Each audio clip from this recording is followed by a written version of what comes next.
de aclaración sobre algunos puntos. Por favor, quisiera que me hagan conocer qué parte es la que quisieran profundizar o aclarar respecto a los trabajos pendientes que tienen hasta ahora.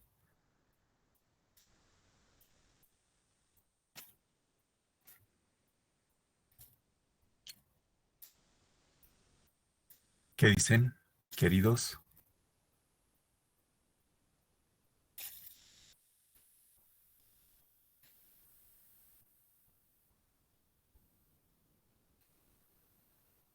Buenas noches, doctor. Hola, buenas noches.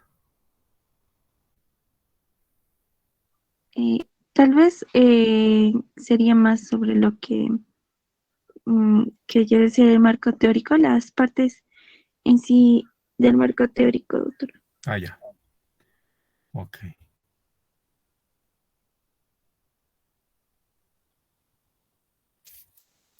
Ya.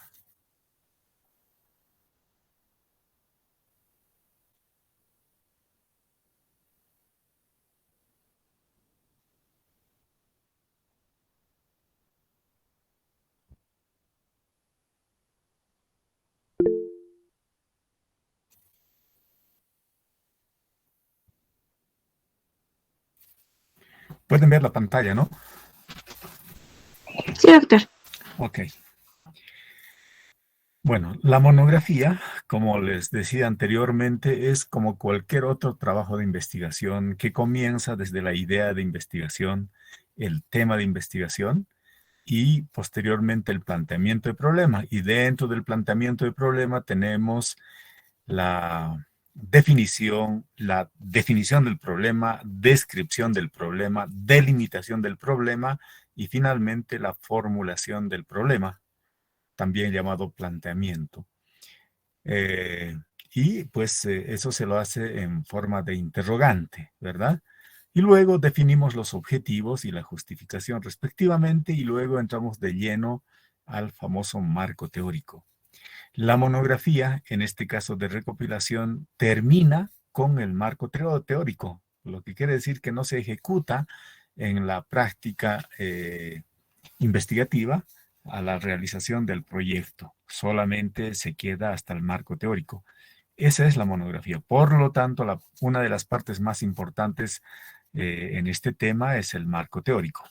Bueno, a ver, comentemos algo del famoso marco teórico. Ahora sí, para que puedan ver mejor. Yo creo que todo esto está por demás. ¿Qué es el marco teórico? Es una parte de toda investigación, es aquel que identifica las fuentes, amplía la descripción. Bueno, esto está por demás, creo yo. Las funciones, posibilidades de describir el problema, etcétera. También creo que está por demás, ustedes ya lo saben. Tal vez en esta parte, la construcción del marco teórico. Para la construcción del marco teórico requieren pasos, ¿no? Y esos pasos fundamentales se refieren primero a la revisión y evaluación de cuánta información existe. Esto nos va a permitir a nosotros ajustar inclusive el título, ¿no es cierto? Para cerrarlo un poco más o para abrirlo. Si no tenemos mucha información, entonces lo que hacemos es aperturar en tiempo y en espacio. Quiere decir que vamos a cotejar información de data antigua inclusive. Claro, si no la tenemos, todo nos va a servir. Y de la forma más amplia geográficamente hablando, de igual manera, siempre vamos de lo general a lo particular, pero en todo caso, si no tenemos a nivel local, tenemos que referirnos al nivel inmediato, ¿no es cierto?, en el contexto sudamericano, luego en el contexto directamente continental y así sucesivamente para tener información inclusive a nivel mundial, ¿verdad? Y en cuanto a tiempo se refiere, igual de lo más antiguo a lo más actual. Bueno, eso es una forma de ordenar, pero de cualquier manera, esta primera revisión y evaluación de cuánta información existe precisamente nos va a llevar a definir de mejor manera o a delimitar de mejor manera nuestro proyecto de investigación. Vamos a ajustar inclusive el título, ¿no es cierto? Para ver qué parte vamos a tocar de, de todo este tema asignado. Y luego pasamos a la extracción y recopilación de los datos. Y esa es la parte formal, cuando ya hemos decidido, cuando ya hemos planteado nuestro problema, ¿no es cierto?, a manera de interrogante, y hemos definido nuestros objetivos, ahora sí vamos directamente a la extracción y a la recopilación de datos. Y para esto existen muchas fórmulas, pero entre ellas vamos a ver una forma esquemática de ordenar nuestra información. Eso lo vamos a ver enseguida. Luego, que ya tenemos la información recopilada, procedemos a ordenarlos, ¿no? Y esta forma de ordenarlos tiene que ver con los niveles de investigación. El proceso investigativo ordenado según sus niveles van desde los estudios más simples, desde el estudio de casos hasta pasar por los estudios descriptivos, para pasar por los estudios longitudinales y finalmente llegar a los estudios o los ensayos aleatorizados, que sería más o menos la cúspide en cuanto a los niveles de investigación. Entonces vamos a ordenar de acuerdo a esa importancia y también de acuerdo a los parámetros que nosotros hemos definido en nuestro proyecto de investigación. Por eso que jamás nos vamos a separar de nuestro planteamiento de problema, ¿no? No nos vamos a separar de nuestras variables. Toda la información, eh, eh, todas las investigaciones que existen hasta este momento, quiere decir que tienen que estar estrechamente vinculados con nuestras variables. Tienen que tratar con nuestras variables. Solamente de ese modo son información consistente y que va a ser la base fundamental de nuestro estudio. O sea, no es rellenar por rellenar con cualquier información. Entonces, este paso del ordenamiento del trabajo o de la información se refiere a ese tipo de ordenamiento, ¿no es cierto? De acuerdo a los niveles de investigación que existan como resultados hasta este momento. Y finalmente pasamos a la redacción. Y para redactar debemos desarrollar el mapa, una especie de mapa conceptual o una especie de esquema o también en forma de índice de un proyecto de investigación. Y esta forma de armarlo, ¿no es cierto?, va a referirse respetando los distintos estilos. Y pueden utilizar el estilo APA, el estilo Vancouver, etcétera, ¿no es cierto? Y entre ellos también ya hemos definido que vamos a utilizar el estilo Vancouver. Entonces vamos a citar toda esa información ordenada a través de un mapa conceptual o a través de un esquema o a través de la forma de un índice tentativo. Y una vez que tengamos eso, ya tenemos la claridad de, de la forma como vamos a ordenar nuestra información y por otro lado ya prácticamente armar en última instancia nuestro proyecto de investigación. ¿Ok? Eso me parece que es importante para ustedes. Los pasos para la revisión de la literatura, siempre en todo trabajo, ¿no es cierto? Tenemos que identificar el título. Y en el título debemos reconocer el planteamiento del problema, las preguntas de investigación y los objetivos. Pero al leer estas partecitas de la literatura, o sea, de las investigaciones, podemos con absoluta seguridad precisar las variables de estudio. Quiere decir que de toda la información que hemos encontrado, debe ser selectiva en relación a nuestras variables. ¿Y nuestras variables de dónde salen? De la famosa operacionalización de variables. Solamente ahí es donde vamos a ver el panorama completo de las dimensiones de los indicadores y escalas de medición de nuestras variables o de las variables que están incorporadas en nuestro estudio. Y una vez que tengamos identificado las variables, recién pasamos a reconocer la bibliografía como tal para saber si estos son fuentes primarias, fuentes secundarias o fuentes terciarias. Las fuentes primarias se refieren cuando uno es el autor que conoce de esta información de primera instancia, o sea, de la lograda a partir de el individuo, de los objetos de investigación directamente. A eso se refiere la información primaria. Las fuentes secundarias son aquellas publicaciones que ya existen sobre esos términos. Y para eso es importante saber las herramientas de búsqueda, o sea, vamos a buscar seguramente a través de buscadores especializados, de repositorios, de institutos de investigación, de revistas científicas, documentos oficiales y de bases de datos científicos que existen en la actualidad de manera accesible para poder abordar estos temas. Y luego, como decíamos anteriormente, elaborar un guión, o sea, es un mapa conceptual, un esquema o un índice, y para armar directamente los trabajos, ¿no es cierto? Ahora, en esta partecita, cuando decíamos la extracción y el ordenamiento de los trabajos, ¿no es cierto? Es que vamos a ver un esquemita posterior. Por demás, esto es para saber algo de la operacionalización de variables, para reconocer las variables, las dimensiones, los indicadores y todos estos aspectos iniciales. Ahora, ¿de qué partes está constituido un marco teórico? Si bien el marco teórico es el subtítulo mayor, ¿no es cierto? El marco teórico, estas tienen partes. Y esas partes son tres, básicamente. Los antecedentes de la investigación, las bases teóricas llamadas concretamente así, y el marco o bases conceptuales, también llamado marco conceptual.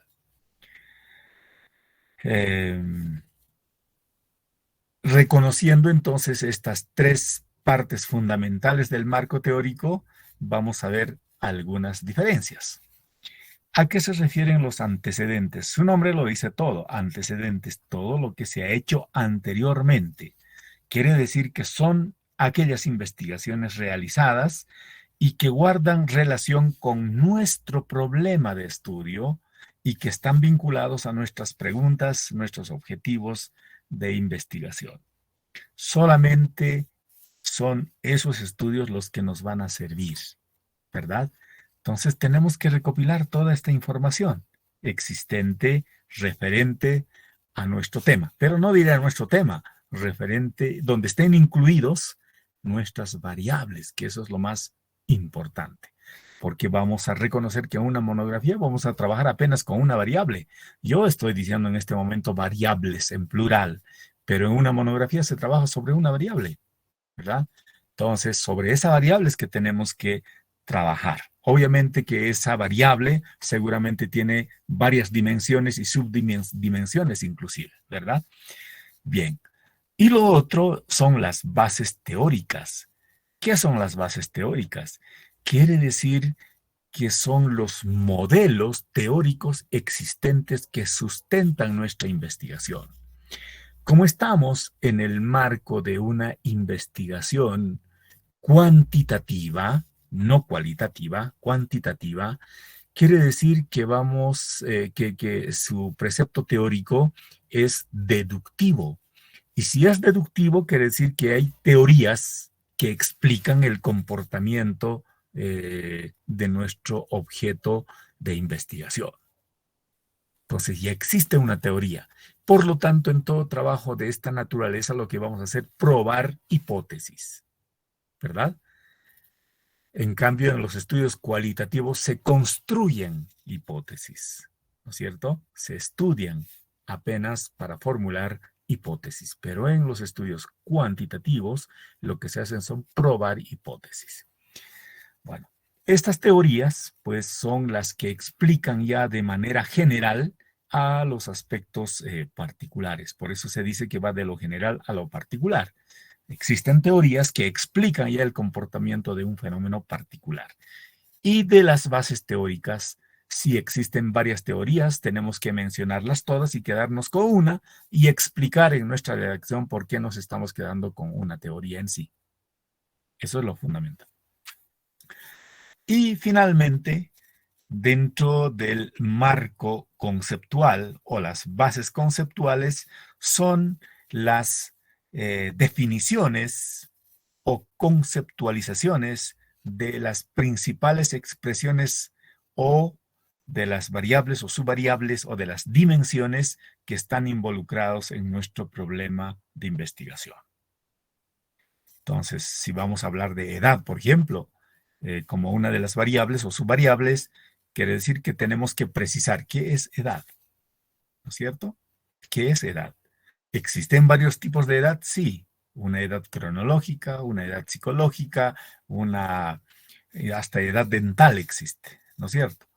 Por lo tanto, estos aspectos tenemos que definirlos, ¿verdad? Que apoyan en todo caso a la estructuración del marco teórico.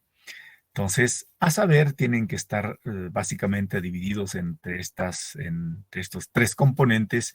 Así no le pongan un título, pero o sea, yo voy a poderme dar cuenta tranquilamente a qué se está refiriendo cada una de las temáticas. Cómo se tiene que citar, o sea, en la redacción, qué debe contener al momento de abordar un antecedente. El autor y el año de la publicación, el título de investigación, el objetivo general, la metodología, los resultados relevantes y las conclusiones. Y para ordenar esta información de esa manera en una especie de fichas o documentos de revisión, les voy a indicar enseguida así. Ustedes deben hacer una fichita en esta especie de cuadrito, donde primero ponen el autor y el año del artículo que se ha publicado. Luego tienen que encontrar el tipo de diseño del estudio. Les decía, puede ser un ensayo clínico aleatorizado, puede ser un estudio de cohortes, puede ser un estudio caso control, puede ser inclusive un estudio descriptivo, pero en la escala de los niveles de investigación, los estudios descriptivos siempre están por debajo, ¿no es cierto?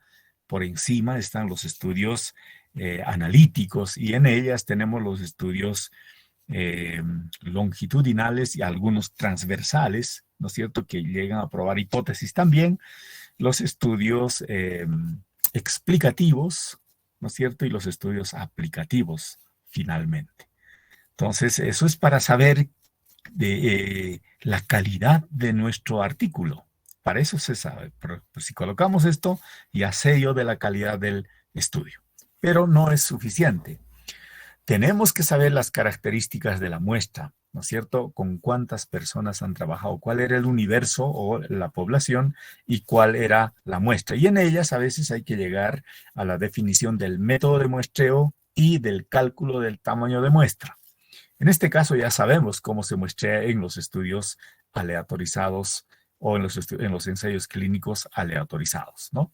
Y por eso que este tamaño es suficiente porque no es necesario, como los estudios descriptivos, tomar otro camino, ¿no es cierto? Dependiendo del tipo de estudio, del tipo de diseño, hay que aplicar también un tipo de muestreo específico. Y en este caso está clarísimo, ¿no? Bien, ¿qué más va a suceder? ¿Cuál ha sido la variable de interés? ¿No es cierto? Por eso dice intervención de interés o del estudio. O sea, se refiere eso a la variable de interés. Entonces, como en una monografía vamos a trabajar sobre una variable principalmente, esa variable es la que la tienen que exponer acá, ¿no es cierto? Aquí, en este ejemplo, era la técnica de tratamiento a través de extracciones de las piezas dentarias como un mecanismo de crear espacios para un tratamiento ortodóntico. Entonces, esa es la variable principal y precisamente por eso aquí colocan la técnica aplicada, es la extracción del canino deciduo y la extracción del canino deciduo más la extracción del primer molar deciduo, ¿no es cierto? Como mecanismos para probar una hipótesis señalada anteriormente. Y luego se colocan sus resultados, o sea, ¿a qué resultados han llegado esos estudios? ¿No es cierto? Y aquí estamos diversificando esto, la extracción del canino deciduo y la extracción del canino deciduo más el primer molar. Fíjense, estoy trabajando sobre esta variable, ¿no es cierto? Y aquí lo estoy prácticamente separando para saber la diferencia, porque en un estudio de ensayo clínico aleatorizado, pues está intentando probar algo donde la intervención se introduce en el proceso de estudio. Por lo tanto, estas diferencias son o no son significativas. Eso es lo que se va a probar con el estudio. Y finalmente, estadísticamente, ¿a qué conclusiones han llegado? O sea, este estudio en la parte conclusiva señala que combinando ambas extracciones se maximiza las ventajas de este tratamiento interceptivo. Fíjense cómo está confirmando una hipótesis de que solamente el tratamiento combinado es la que tiene mayor repercusión, aun que claramente en esta distribución de 78.6 frente a los 97.3 de éxitos, pues ya es a primera vista una diferencia importante. Pero estos estudios no se quedan solamente con esa impresión porcentual, sino que lo someten a una prueba de hipótesis. Y la prueba de hipótesis quiere decir que la diferencia entre ambos métodos es significativo. Y por eso que a la conclusión también llegan con este resultado. Entonces, si ustedes hacen este trabajito en cada artículo revisado, ¿no es cierto? Ustedes van a poder tranquilamente fundamentar y tomar una decisión, ¿no es cierto? Y tener una conclusión válida de decir, bueno, esto es así, ¿verdad? Bueno, creo que eso era lo que quería mostrarles como mecanismo simplemente eh, para, para hacer esas cositas, ¿no? No sé si tienen alguna pregunta. Hola, ¿se han ido? ¿Me están escuchando? Sí, doctor, Sí, doctor, lo escuchamos. Ya. Bueno, lamentablemente nos hemos pasado ya 20:32 y tenemos que entrar al aula para avanzar nuestro tema. Creo que ha sido muy insuficiente nuestro tiempo, ¿no? Para debatir un poco más.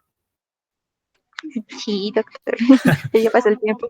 Sí, de todas maneras voy a estar siempre disponible, ¿no es cierto? Con algunos grupos que quieran profundizar algo más, podemos reunirnos en otro momento, ¿de acuerdo? Ahora, la pregunta del millón, mis queridos. El día viernes es el examen y ¿qué vamos a hacer con la práctica? ¿La vamos a llevar? ¿Van a venir? ¿No van a venir? O sea, quiero que me digan, porfa.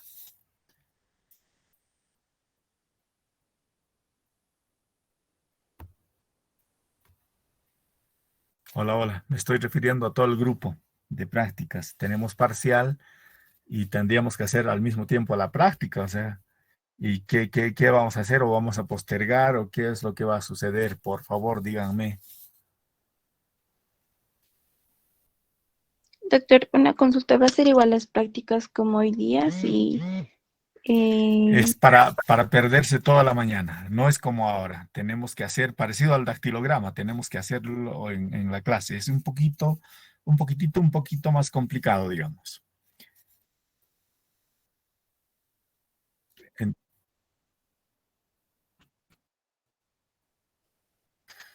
¿Y cuántas clases más tenemos disponibles? Ah, ya. Entonces, reúnanse y me dicen oficialmente, suspendemos para el lunes o caso contrario pasamos. ¿De acuerdo? Me comunican en el grupo, en el chat. Está Sobre bien, ese Está doctor. tema. bien, doctor. Está bien, sí, doctor, le vamos a Ya, ya, perfecto. Nos vemos entonces. Chao, nos vemos enseguida en el otro aula, ¿ya?